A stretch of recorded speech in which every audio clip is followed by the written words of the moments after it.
Men's day के initiative में आप सबका स्वागत है और मैं उम्मीद करता हूं कि ये इनिशिएटिव आपके फायदे में है और आपको काम आ रहा है।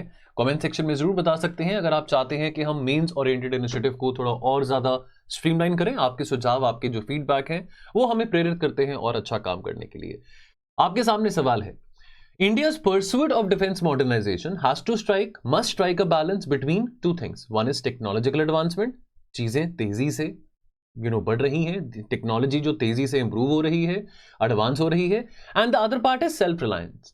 तो यानी कि डिफेंस मॉडर्नाइजेशन को ये दोनों पहलू को मद्देनजर रखते एडवांस करना है, technological advancement and self reliance.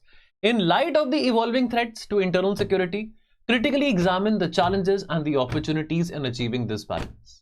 अब ये क्वेश्चन 250 वर्ड्स में आपने लिखना है, लेकिन चलो वर्ड लिमिट को भी भूल जाओ, अभी फोकस करो मॉडल आंसर पे, फोकस करो कि कंटेंट क्या डालना है। मैं ये मान के चल रहा हूं कि आप में से बहुत सारे बच्चे शायद अभी मेंस अगले साल देंगे, कुछ बच्चे इस साल मेंस दे रहे हैं। नेवरदलेस एक चैलेंज हम सबके लिए रहता है, स्पेसिफिकली अगर हम पहले दूसरे तीसरे अटेम्प्ट में हैं, वो चैलेंज रहता है कंटेंट का। कंटेंट को समझते हैं, यहाँ पे कंटेंट को देखते हैं, and then of course eventually हम इसको अपने वर्ड्स में जब लिखेंगे तो उसको स्ट्रक्चर करके भी लिख पाएंगे। ऑलराइट, चलिए, मेरा नाम है कुबेर। बाय द वे अपना नाम बता दूं, कुबेर सिंह मेरा नाम है। मैं आईआर और इंटरनल सिक्योरिटी पढ़ाता हूं और मेरा तजुर्बा रहा है 2 बारी इंटरव्यूज देने का, 4 बारी मेंस लिखे हैं। तो उम्मीद करता हूं कि इस तजुर्बे के जरिए आप सबके साथ और ज्यादा से ज्यादा बच्चों के साथ जुड़ सकूं। तो इंट्रोडक्शन में तो आप पहले बताएंगे कि देखो, जो वॉरफेयर है वो केवल मैदान तक सीमित नहीं है, कन्वेंशनल बैटलफील्ड्स तक वो जो वॉरफेयर है सीमित नहीं है। और जो डिफेंस मॉडर्नाइजेशन एक बहुत इंपॉर्टेंट एस्पेक्ट बन चुका है हमारी नेशनल सिक्योरिटी का, और इस बात को हम ढील में नहीं ले सकते हैं। We have to really take this thing very very seriously. We can not ask our young pilots और यंग सोल्जर्स कि भाई आप ऑब्सोलीट 1980s के 1970s के डिफेंस प्लेटफॉर्म्स का इस्तेमाल करें या फाइटर जेट्स का इस्तेमाल करें, वो हम नहीं चाहते हैं। लेकिन हम एक डेवलपिंग देश हैं और हमको हेल्थ पे भी एक्सपेंडिचर करना है, हमको सोशल इंडिकेटर्स हैं, स्कूलिंग की बात आती है, हेल्थ की बात आती है, बहुत सारे सोशो इकोनॉमिक पैरामीटर्स हैं जहां पे हमको खर्चा करना होता है। अब इंडिया एक डेवलपिंग कंट्री है और डिफेंस मॉडर्नाइजेशन सिर्फ ये नहीं होता कि आपने कटिंग एज टेक्नोलॉजी एक्वायर कर ली फ्रांस से, इसराइल से, रशिया से, लेकिन एक और बात होती है कि हम अपने मर्जी के हिसाब से, अपनी नेसेसिटी के हिसाब से, एंड वेरी इंपॉर्टेंटली अपने चैलेंजेस के हिसाब से कोई चीज प्रोक्योर करना चाह रहे हैं, which means that just because we have been glorified with the tag of being the second largest importer doesn't mean that we want to overdo or we want to ignore the aspect of self-reliance. So therefore self-reliance, economic prudence, ये दोनों चीजें बहुत जरूरी हैं।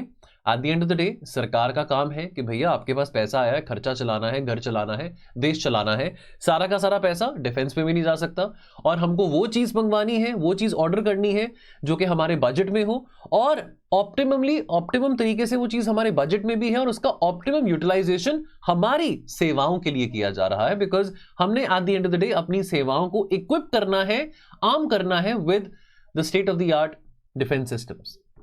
Now ये जो urgency है modernisation की, ये और ज्यादा अभी डेस्परेट है because of the internal security threats. क्या क्या थ्रेट्स हैं? तो पहला तो क्रॉस बॉर्डर टेररिज्म आ जाता है, देन आपका लेफ्ट विंग एक्सट्रीमिज्म आ जाता है, इंसर्जेंसी आ जाता है, साइबर वॉरफेयर आ जाता है, और अब पिछले 2-3 सालों में हम देख रहे हैं ड्रोन इंकर्जन्स भी आ रहा है, specifically from the western front. अब इस कंटेक्स्ट में challenge is not only to modernise, लेकिन इट इज ऑल्सो कि हम ओवर डिपेंडेंस जो है फॉरेन टेक्नोलॉजीज के ऊपर, उसको कम करना चाह रहे हैं। हम अपने लॉन्ग टर्म नेशनल इंटरेस्ट को सिक्योर करना चाह रहे हैं। यारी दोस्ती में हम रशिया से, फ्रांस से हम चीजें ले रहे हैं, बदले में पैसे भी दे रहे हैं वो चीजों के बदले, लेकिन ये सिलसिला दोस्ती कायम रहे वो अच्छी बात है, लेकिन ये सिलसिला केवल इस चीज पे कायम नहीं रह सकता कि हम उनको पैसे देते रहें और उनसे सामान लेते रहें। अब हम ये भी कह रहे हैं कि ये चीजें हम यहां पे बनाना चाहेंगे, आप हमें टेक्नोलॉजी दीजिए, कुछ हद तक टेक्नोलॉजी दीजिए, ताकि हम ये चीजें यहां पे भी बना सकें। Changing nature of internal security and defence needs. तो देखो, मॉडर्न इंटरनल सिक्योरिटी थ्रेट्स में यहाँ पे जो ट्रेडिशनल डेफिनेशंस हैं वो नहीं आती हैं। यानी कि जो मॉडर्न सिक्योरिटी थ्रेट्स को हम सोचते थे 1990 के दशक में या 2000 के दशक में, आज वो चीजें बदल गई हैं। अभी हाइब्रिड वॉरफेयर का जमाना है, यानी कि जो हमारा एनिमी है, पहली बात तो हमको यही नहीं पता कि हमारा एनिमी कौन है, एनिमी हिडन है। हमारा एनिमी लैपटॉप के सामने भी बैठा है, हमारा एनिमी सोशल मीडिया पे भी ट्वीट कर रहा है, और हमारा एनिमी मैदान पे भी बैठा है, हमारे सिपाहियों के साथ लड़ रहा है। और हमारा एनिमी वो भी है जो कि यूनिफॉर्म में नहीं है, लेकिन जो स्टेट स्पॉन्सर्ड जो हमारे नॉन स्टेट एक्टर्स हैं, पाकिस्तान की तरफ से जो आते हैं, जो state sponsored non state actors हैं, वो भी हमारे एनिमीज हैं. So we will see them on the battlefield, we will see them on the net, we will see them in the cyber domain, and we will also see them sabotaging or harming our important military installations or important civilian assets in urban areas or in remote areas as well. और ये काम आपको पता है non state actors करते हैं. Then left wing extremism की बात करें तो लेफ्ट विंग एक्सट्रीमिज्म का हमने बहुत हद तक इसको कंटेन करा है. नक्सल मुक्त भारत बनाने की बात हो रही है. 31 मार्च 2026 का टारगेट हमारे ऑनरेबल गृह मंत्री अमित शाह जी ने दिया है और नक्सलिज्म को काफी हद तक हम रिड्यूस कर चुके हैं. जो districts affected by left wing extremism है उसको भी हम काफी कम कर चुके हैं. तो टेक्नोलॉजी का उपयोग किया जा रहा है काउंटर इंसर्जेंसी ऑपरेशन में. देखो, जोश और ये जो जज्बा है ये तो बहुत ज़रूरी है. जब आपने लड़ाई लड़नी है, आपने अपने एनिमी को जब सबक सिखाना है, लेकिन जोश और जज्बे के अलावा आपके पास टेक्नोलॉजी होनी बहुत ज़रूरी है, इंटेलिजेंस अपैरेटस होना बहुत ज़रूरी है, ताकि आप स्मार्टली ऑपरेट कर सकें इन काउंटर इंसर्जेंसी ऑपरेशंस में. और माओइस्ट इफेक्टेड जोन्स में हम टेक्नोलॉजी का काफ़ी ज़्यादा भरपूर उपयोग कर रहे हैं, चाहे वो अनमैन्ड एरियल व्हीकल्स हैं, चाहे वो GPS बेस्ड ट्रूप कोऑर्डिनेशन है या रिमोट सेंसिंग है.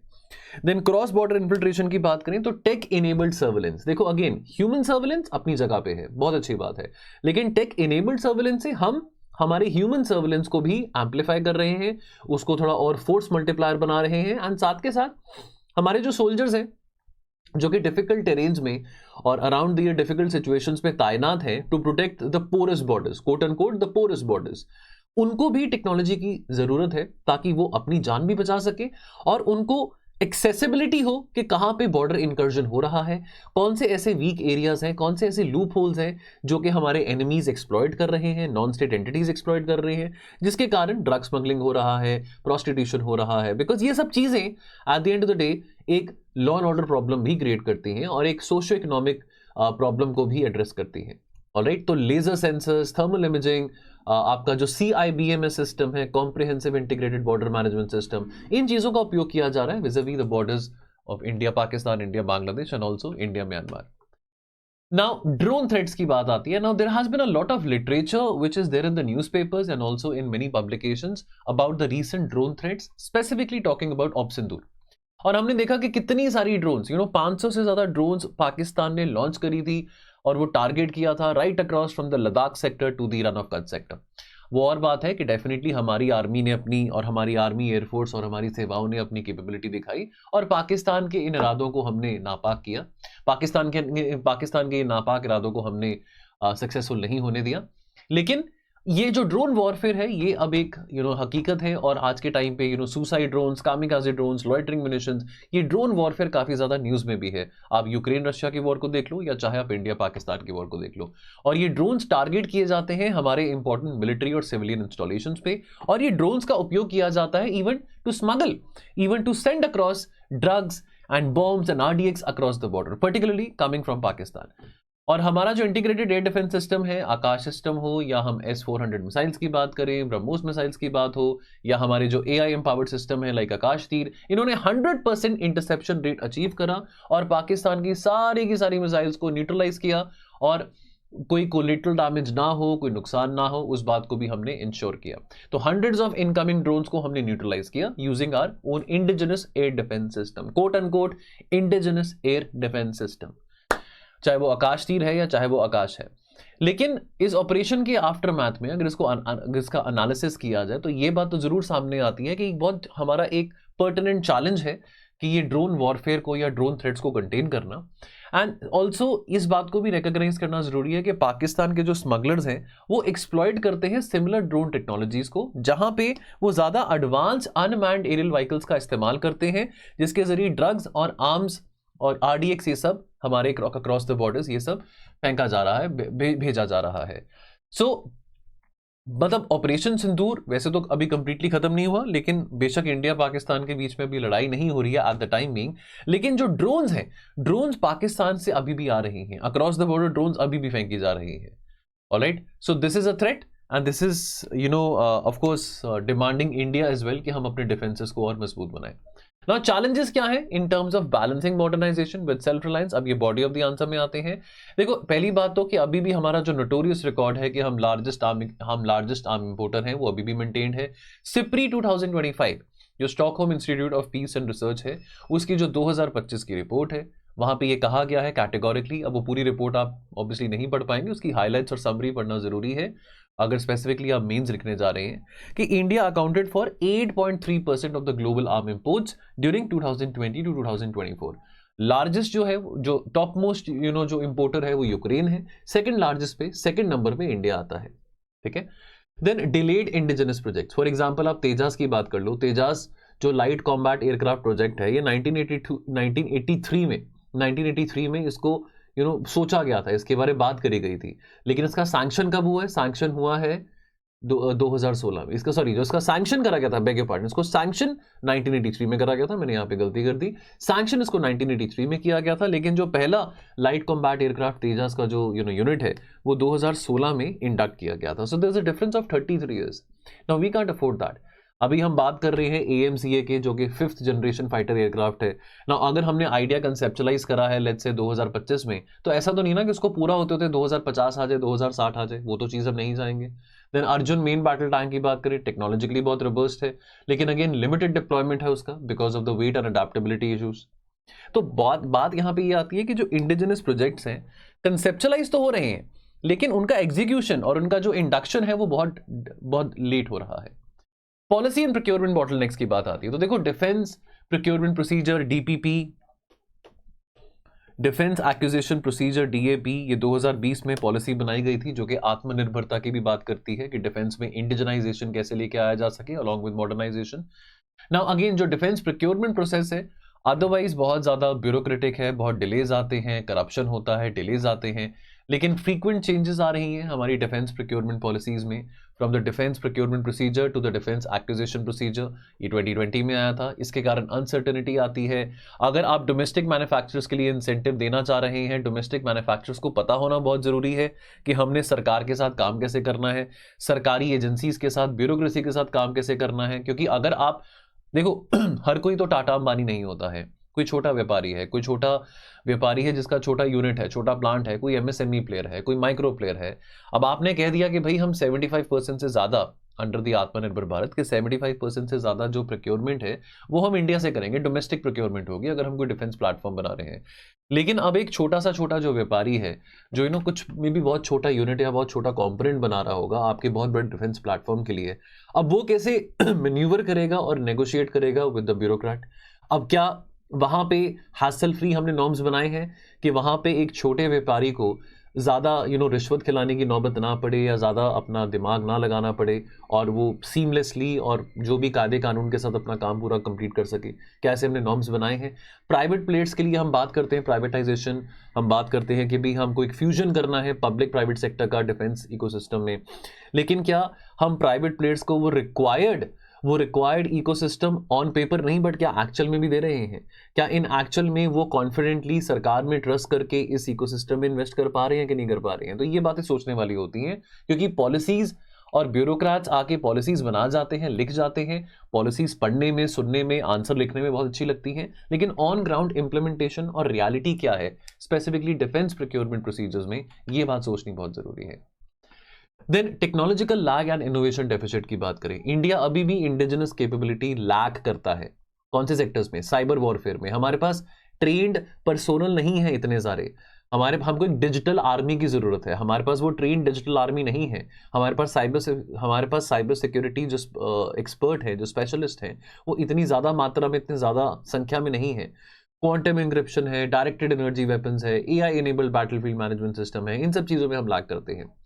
Private sector participation in the defense tech innovation is limited compared to countries like the US और Israel, जहां पे defense and private innovation are deeply interlinked. Then opportunities की बात करते हैं, यहाँ पे pathways to synergize modernization and self-reliance. पहली बात budgetary push की बात आती है towards domestic procurement. तो बजट में 2024-25 के बजट में गवर्नमेंट ने एलोकेट किया था 6.2 लाख करोड़ किसको? मिनिस्ट्री ऑफ डिफेंस को। और इसमें से जो कैपिटल आउटले है यानी कि कैपिटल एक्सपेंडिचर करने का जो बजट है इस 6.2 लाख करोड़ में से was around 1.72 lakh crore. Then also सरकार has made it very clear from the last couple of years कि 75% जो कैपिटल प्रोक्योरमेंट है, तो यानी कि अगर 1.72 लाख करोड़ रखा है फॉर कैपिटल एक्सपेंडिचर, तो इसका जो 75% है ये earmark करा गया है, सेपरेटली रखा गया है कि ये जो बजट है ये स्पेसिफिकली यूज किया जाएगा for procurement from the domestic industry, ताकि आत्मनिर्भर भारत को भी बूस्ट मिल सके। ऑलराइट, तो ये जो प्रायोरिटाइजेशन है, this also reflects a mindset shift and a mindset change from India's historical dependence on imports towards strengthening the indigenous capability. Right, number 2, expansion of the positive indigenisation list. अब layman term में समझें कि ये क्या होता है। अब इसमें कुछ ऐसे आइटम्स हैं, कुछ ऐसे आइटम्स मेंशन करे गए हैं, विच मीन्स कि ये जो आइटम्स हैं ये इंडिया से ही लिए जाएंगे, इंडिया से ही प्रोक्योर किए जाएंगे, ये आइटम्स को हम बाहर से इंपोर्ट नहीं करेंगे। ठीक है, तो कुछ ऐसे 500 से ज़्यादा ऐसे आइटम्स हैं जो कि पॉजिटिव इंडिजनाइजेशन लिस्ट में हैं। इन्फेंट्री कॉम्बैट व्हीकल्स हैं, फायर कंट्रोल सिस्टम्स हैं, लॉइटरिंग मुनिशंस आ गया, कम्युनिकेशन जामर्स आ गया, ये सब चीज़ें जो हैं इंडिया से ही प्रोक्योर की जाएंगी, हम बाहर से इंपोर्ट नहीं करेंगे।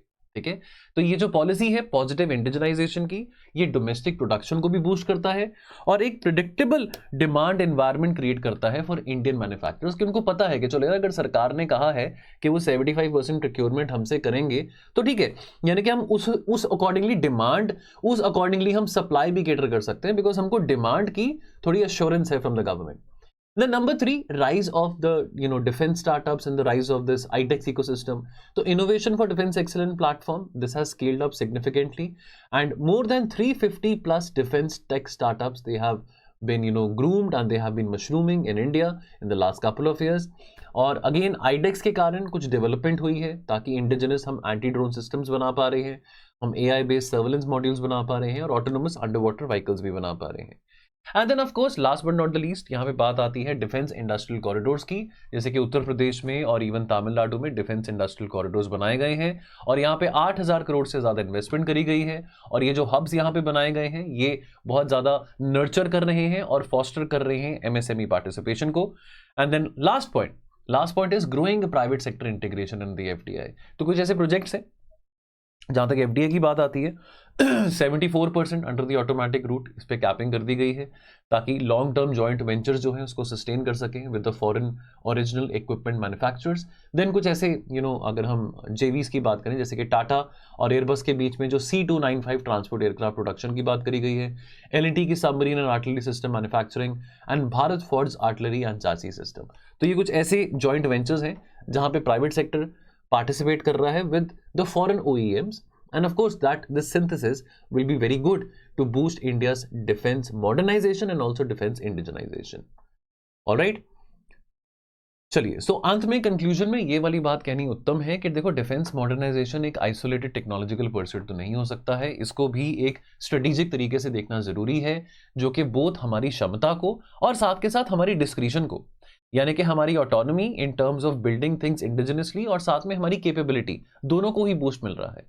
हमारा जो रास्ता है आगे that lies in nurturing an ecosystem, जहां पे इनोवेशन, इन्वेस्टमेंट और इंस्टीट्यूशनल रिफॉर्म ये कन्वर्ज करते हैं to reduce import dependence while also meeting the demands of modern internal security. Alright, जैसे इंडिया एस्पायर कर रहा है to be regional power with global ambitions with a very fine precision strategy, जहां पे technology को blend करने की बात करी जा रही है विद सेल्फ रिलायंस, तो ये सब जो इकोसिस्टम है, ये सब जो एटमॉस्फेयर है, ये मदद करेगा भारत को कि वो अपने बॉर्डर्स को भी सिक्योर कर सके और साथ के साथ एक इंपॉर्टेंट आर्म्स एक्सपोर्टर भी बन सके, specifically to the third world countries and the second world countries. हमारे एक्सपोर्ट्स बड़े भी हैं, किसी और लेक्चर में अपने डिफेंस एक्सपोर्ट्स के बारे में भी बात करूंगा in terms of numbers and in terms of volumes. और also India being the net security provider, जो इंडिया का विजन है कि India wants to become the net security provider in the Indo Pacific region. We are already labeled as the preferred security partner in the Indian Ocean region, but you see the defense modernization is not only pertinent to the land borders, we also have to see the maritime domain, because as you all know that he who controls the seas, he who controls the oceans is who controls the world. That is a very famous saying. Alright, so this is all from my end. यहाँ पे एक framework बनाया गया है, framework just to sum it up कि आपने इस question को कैसे अप्रोच करना है, आपको PDF में मिल जाएगा। I'll see you very soon. Thank you. Take care.